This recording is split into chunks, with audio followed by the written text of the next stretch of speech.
Hello everybody, this is my homework. Today I'm going to practice a sound. Start. Ah, ah, ah. Wonderful, wonderful. My mother is a wonderful teacher.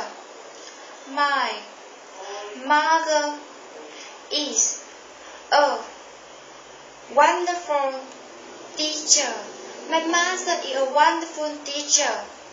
Mẹ tôi là một giáo viên tuyệt vời.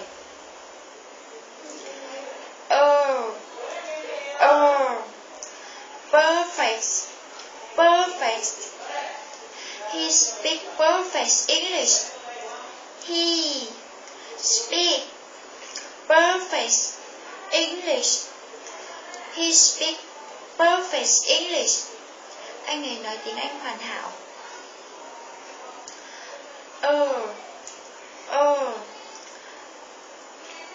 Remember, remember, remember to call your mother.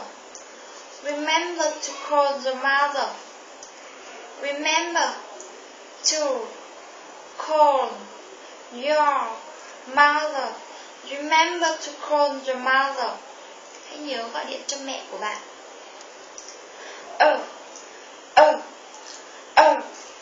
Together, together.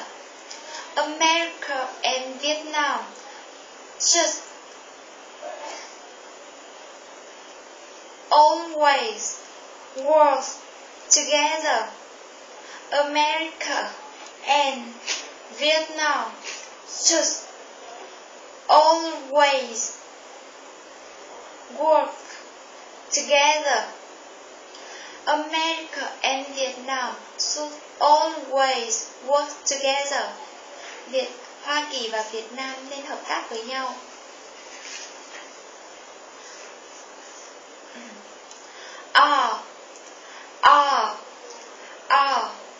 Bother, bother, bother. Sorry to bother you. Sorry to bother you. Sorry to bother you. Sorry to bother you.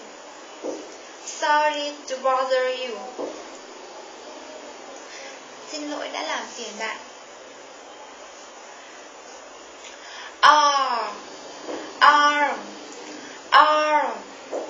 Charming, charming, charming. You have a charming smile. You have a charming smile. You have a charming smile. Bạn có một nụ cười tỏa nắng.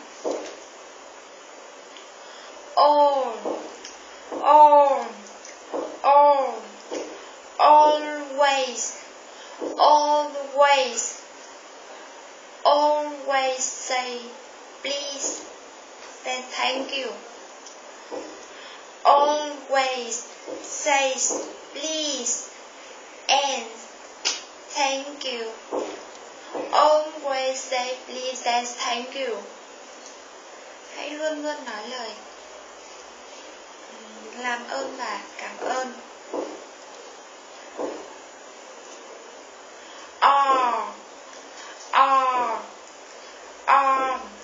Important, important, important.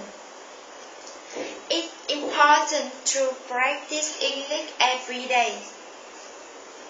It's important to practice English every day.